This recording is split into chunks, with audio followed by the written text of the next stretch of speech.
The year is 1521. 600 Spanish conquistadors just destroyed the most powerful empire in the Americas. 15 million Aztecs gone. Their magnificent capital, Tenochtitlan, reduced to rubble. One of history's greatest civilizations, wiped off the map in less than 2 years. But here's the thing, it almost didn't happen.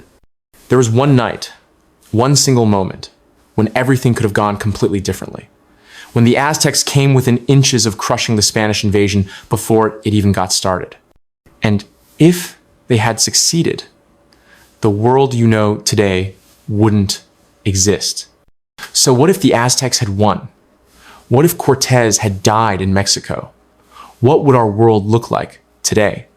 Let me tell you about the night that changed everything, and what would have happened if it hadn't. June 30th, 1520. Cortez and his men are trapped inside Tenochtitlan. The entire Aztec capital wants them dead. They've been holed up in the royal palace for weeks, using Emperor Moctezuma as a human shield. But their situation is hopeless.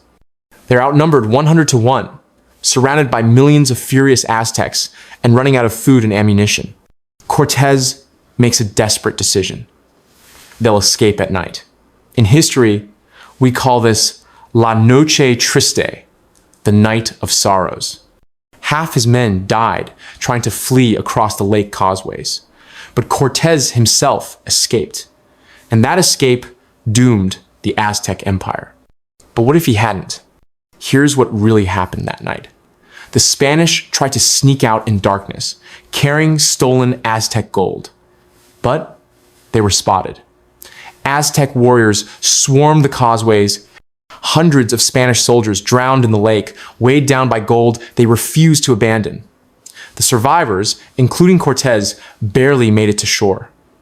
Now here's our alternate timeline. Cortez doesn't make it. An Aztec warrior's obsidian club finds its mark. The Spanish commander falls into Lake Texcoco and drowns. Without their leader, the remaining conquistadors are slaughtered or captured within hours. The lake runs red with Spanish blood. Their stolen gold sinks to the bottom. And for the first time since Europeans set foot in the Americas, an indigenous empire has completely destroyed a European invasion force. But here's the twist that changes everything. Moctezuma is still alive. See, in our timeline, Moctezuma died just before this escape attempt. His own people had turned against him for collaborating with the Spanish. But in this alternate version, he survives. And surviving Moctezuma means everything changes. Because Moctezuma wasn't stupid. He was one of the most sophisticated rulers of his time, commanding an empire larger than most European kingdoms. The Spanish had fooled him once by claiming to be gods. They wouldn't fool him twice. With Cortez dead and the Spanish threat eliminated, Moctezuma does something brilliant. He learns from his enemies. The captured Spanish soldiers become unwilling teachers. Moctezuma forces them to explain European military tactics, weapons technology, and, most crucially, European politics. He discovers that these so-called gods are just men from a distant land, locked in constant warfare with each other. And here's what happens next that will blow your mind. Within months, everything changes. Aztec craftsmen are studying captured Spanish steel weapons. The few surviving horses are being carefully bred. But Moctezuma is doing something even smarter. He's completely restructuring how the Aztec Empire thinks about war, politics, and the outside world. Now, could the Aztecs really have done this? Let's be clear, we're speculating here. But consider what they'd already accomplished. The Aztecs built floating gardens that fed millions. They constructed massive pyramids and causeway systems that amazed Europeans. They had sophisticated mathematics, astronomy, and writing systems. They weren't technologically primitive. They just used different technologies. So when Spanish reinforcements arrive in 1525, and they absolutely would have come, they face a completely different enemy. Instead of indigenous warriors with obsidian weapons, they're fighting Aztecs armed with steel swords and mounted on horseback. Instead of political chaos, they face a unified empire that spent 5 years preparing for their return.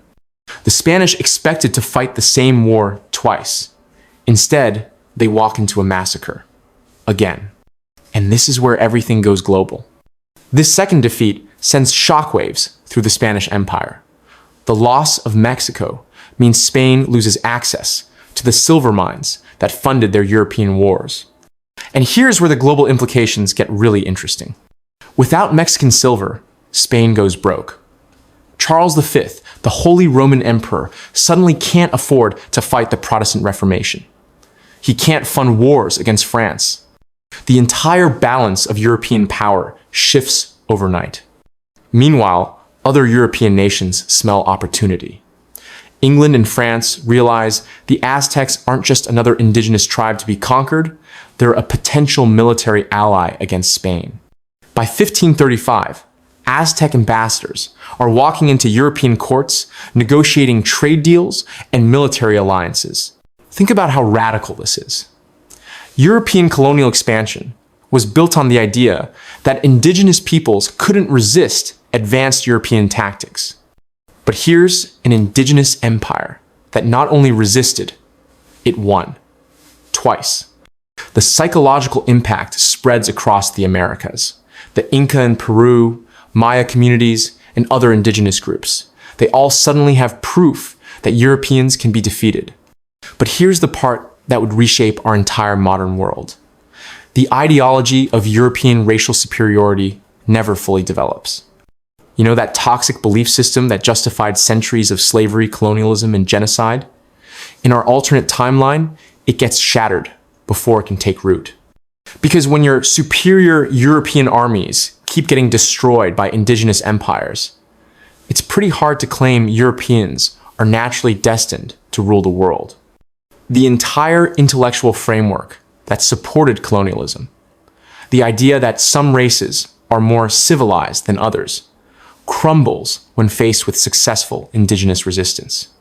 By 1600, the Americas look completely different. Instead of Spanish Mexico, you have an independent Aztec empire controlling central Mexico and expanding its influence. Spanish America is reduced to Caribbean islands and scattered South American territories. Portugal focuses entirely on Brazil. France and England establish much stronger footholds in North America, using Aztec alliances to pressure Spanish territories. Most importantly, and this is probably the biggest change, millions of indigenous Americans are still alive. The demographic catastrophe that killed roughly 90% of the Americas' indigenous population never happens on the same scale. Disease still spreads. But an organized Aztec state with European medical knowledge implements quarantine measures. The population stabilizes around 8 to 10 million instead of collapsing to under 1 million. Now, let's jump to 1700. What does this alternate world look like? We're in highly speculative territory here, but the broad outlines are clear. The Aztec Empire has become a regional power, probably controlling most of modern Mexico and parts of Central America. They've developed hybrid institutions, combining traditional Aztec governance with European diplomatic practices. They're trading with both Europe and Asia, using their geographic position to become a major commercial hub. Europe looks different too. Spain, without American silver, never becomes the dominant European power. The Protestant Reformation succeeds more completely. France and England, with Aztec allies, dominate Caribbean trade. The entire concept of European racial and cultural superiority, which justified centuries of colonialism, never fully develops because Europeans faced successful indigenous resistance from the beginning. Would the Aztecs have eventually industrialized? Would they have developed unique forms of government and economics? We honestly don't know. These are educated guesses based on their demonstrated organizational abilities, but they remain speculation. What we can say with more confidence is this: the world would be fundamentally more multipolar. Instead of European dominance followed by American hegemony, you'd have multiple competing civilizations with different values, technologies, and approaches to organizing society. Different concepts of human rights, different economic systems, different ways of relating to the environment, indigenous knowledge systems that we lost forever in our timeline might have flourished and evolved. The devastating cultural genocide that wiped out thousands of languages, belief systems, and ways of life simply doesn't happen on the same scale. Imagine growing up in a world where diversity of thought and culture wasn't just tolerated, but was the norm, where no single civilization got to define what progress or civilization meant for everyone else. The real lesson here isn't about what definitely would have happened. It's about recognizing how fragile historical outcomes really are. The Spanish conquest of the Americas, which seems inevitable when you read about it in textbooks, actually depended on a series of incredibly unlikely events happening in exactly the right sequence. Moctezuma's death at precisely the wrong moment. Cortêz escaping when he should have died. Disease spreading faster than indigenous societies could adapt. Remove any one of these factors, and human history takes a completely different path. In our timeline, June 30th, 1520 marked the beginning of the end for indigenous American civilization. But in an alternate world, where Cortez died that night and Moctezuma lived to fight another day, it could have been the date that changed everything.